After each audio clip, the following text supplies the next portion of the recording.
അസ്സലാമു അലൈക്കും വറഹ്മത്തുള്ളാഹി വബറകാതുഹു. ഞാനിങ്ങനെ പമ്പേഴ്സ് എന്ന് പറഞ്ഞപ്പോൾ പല ആളുകളും എന്നോട് നിങ്ങൾ പമ്പേഴ്സ് എന്ന് പേര് വിളിക്കാനുള്ള കാരണം എന്താണ് എന്ന് ചോദിച്ചിരുന്നു. നമ്മളെ ഈ ചുണ്ടനെല്ലിനെ പമ്പേഴ്സ് എന്ന് വിളിക്കാനുള്ള കാരണം എന്താണ് പമ്പേഴ്സ് എന്ന് പേരിട്ടത് എന്ന് പല ആളുകൾ ചോദിച്ചിരുന്നു. അപ്പോൾ എല്ലാവർക്കും കൂടെ ഞാൻ എന്ത് ചെയ്യാണ്, ഈ വീഡിയോയിൽ നിങ്ങൾക്കത് മനസ്സിലാക്കാം എന്താണ് പമ്പേഴ്സ് എന്ന് പേരിടാൻ കാരണം എന്നുള്ളത്. പമ്പേഴ്സേ ചുണ്ടനെല്ലിന് വരട്ടെ. ഏത് നമ്മൾ മുമ്പൊക്കെ പറയാം, ഈ മന്ദിക്കിന്റെ ഏടാകൂടം കിതാബുകൾ, കാര്യമില്ലാത്ത ഓരോ ഫന്നുകൾ. ഷംസുൽ ഉലമ EK ഉസ്താദ് അവറുകൾ ദർസ് നടത്തിയ കിതാബാണ് മന്ദിക്കിൻ്റെ കിതാബ്. ആ മന്ദിക്കിൻ്റെ കിതാബിനെ സംബന്ധിച്ചാണ് ഇവൻ പറയുന്നത് മന്ദിക്കിൻ്റെ ഏടാകോടൻ കിതാബ്. ഏടാകോടനാത്തരെ ബാക്കി പറയട്ടെ. മന്ദിക്കിന്റെ കിതാബ് എന്നൊക്കെ പറയാന്നല്ലാതെ അതിന്റെ അവലാഹിർ പേജ് ചീന്തിക്കളഞ്ഞാൽ എങ്ങനെ ഷംസുൽ ഉലമ ദർസ് നടത്തിയ മന്ദിക്കിൻ്റെ കിതാബിൻ്റെ അവല് ആഹിർ ചീന്തിക്കളഞ്ഞാൽ അവലാഹിറിൽ ചിലപ്പോൾ ബിസ്മി അഹമ്മദൊക്കെ സലാത്തൊക്കെ ഉണ്ടാവും. ബാക്കി കഴിഞ്ഞ ആ പേജ് കൊണ്ട് നമുക്ക് ഇപ്പോൾ ഈ കുട്ടികളെ പമ്പേഴ്സിന്റെ സ്ഥാനത്ത് ഉപയോഗിക്കാം. ഞാൻ പറഞ്ഞല്ല, കാരണം അതിൽ വേറെ ഒന്നും ഇല്ലാന്ന്. അത് മനോരമ പേപ്പർ ഒരേ മാതിരിയായി. കേട്ടില്ല നിങ്ങള്? മന്ദിക്കിൻ്റെ കിതാബിൻ്റെ അവലും ആഹിറും പേജ് ചീന്തിക്കളഞ്ഞാൽ അതിൽ ഹംദും ബിസ്മിയൊക്കെ ഉണ്ടാവും, അവലും ആഹിറിലൊക്കെ. അത് ചീന്തിക്കളഞ്ഞാൽ പിന്നെ അതിൻ്റെ ഉള്ളിലുള്ള പേപ്പറുകളെ കൊണ്ട് കുട്ടികളുടെ പമ്പേഴ്സ് പോലെ ആക്കാം, പമ്പേഴ്സ് ആക്കാം, കുട്ടികളുടെ അപ്പി കോരാം, അതിനൊക്കെ പറ്റും. ആ കിതാബിൻ്റെ നടുപ്പേജുകളൊക്കെ അതിന് ഉപയോഗപ്പെടുത്താം. മലയാള മനോരമൻ്റെ സ്ഥാനം പോലും അതിനില്ല, അത്ര തന്നെ ഉള്ളൂ. മനോരമക്ക് എന്താ സ്ഥാനം? അതന്നെ ഉള്ളൂ അതിന്. ഏതാ കിതാബ് അറിയോ?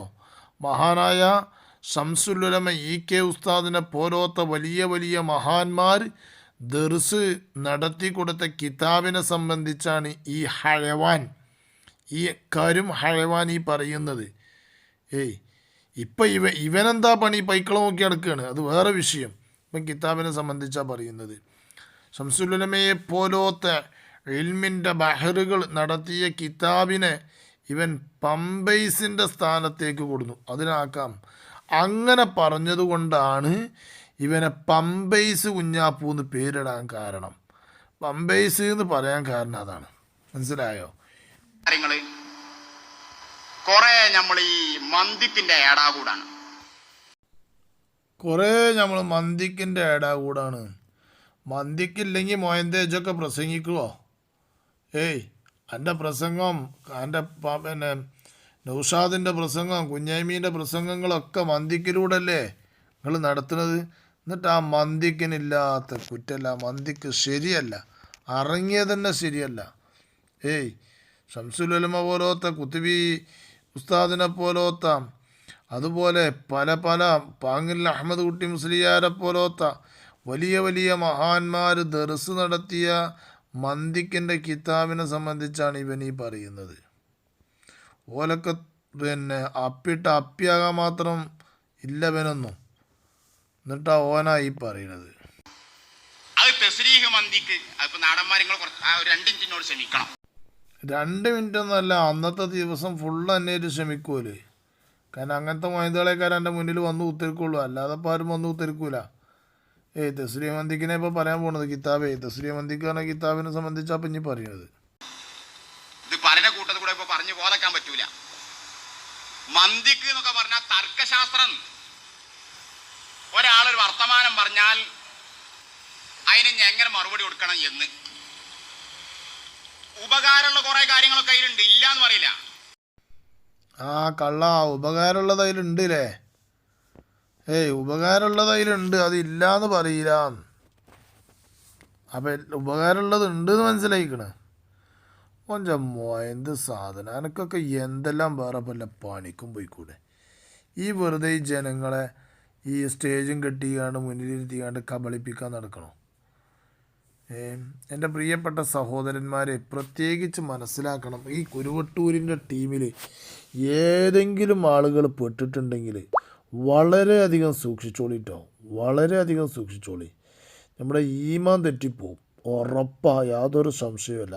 ഇത്തരം മുസീബത്ത് പിടിച്ചൊരു ജനത്തിന് അള്ളാഹു തആല പഠിച്ചിട്ടില്ല. അത്രയും മുസീബത്ത് പിടിച്ച ആൾക്കാരാണ് ഇവർ. കാരണം ഓനൊരു കിതാബിനെ സംബന്ധിച്ച് പറഞ്ഞിട്ട് നിങ്ങൾ നമ്മുടെ വലിയ വലിയ ആലിമീങ്ങൾ എ.പി. ഉസ്താദിനെ പോലത്തെ, ഉള്ളാളത്തെ തങ്ങൾ പാപ്പാനെ പോലത്തെ, അതുപോലെ തന്നെ എം.എ. ഉസ്താദിനെ പോലെ, ശംസുൽ ഉലമ ഇ.കെ. ഉസ്താദിനെ പോലെ, കുത്തുബി മുഹമ്മദ് മുസ്ലിയാരെ പോലെ, വാണായക്കുളം അബ്ദുറഹ്മാൻ മുസ്ലിയാരെ പോലെ, ഇതുപോലെ ഏതെല്ലാം പണ്ഡിതന്മാർ കഴിഞ്ഞു പോയ ഈ പണ്ഡിതന്മാർ മുഴുവനും ദർസ് നടത്തിയ കിതാബാണ് മന്ദിക്ക്, തസ്രീ മന്ദിക്ക് എന്ന് പറഞ്ഞ കിതാബൊക്കെ.